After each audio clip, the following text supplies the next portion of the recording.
今天就用手抓饼来做一个有节日氛围的圣诞树，让孩子觉得又好吃又好玩。那我们一起来做吧。烧一点开水，加适量的盐，再放几朵西兰花焯水2分钟，稍微过一下凉之后，把西兰花的花朵部分给切下来。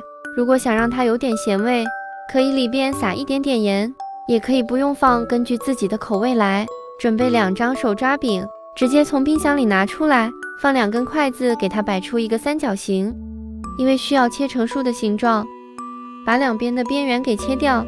剩下的边角料可以直接煎了，或者是烤了都可以。底部再给它切一下，树的形状就出来了。把西兰花再均匀的铺满，这里也可以换成菠菜或者是其他的，但是我觉得西兰花是最像松树叶的。等蔬菜全部抹匀了，再盖上一层手抓饼。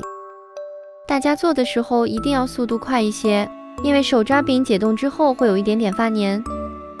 再用刀把两边切成一条一条的，中间不要切断，下边就是把树叶给它旋转一下。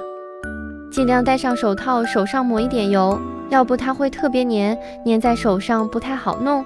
最后用刷子在没有蔬菜的地方刷上一层全蛋液，或者是蛋黄液都可以。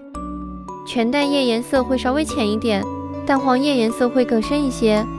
烤箱上下火200度，提前预热5分钟，放烤箱的中层烤15分钟左右。每家烤箱的温度不一样，所以后几分钟一定要多观察表面上色情况。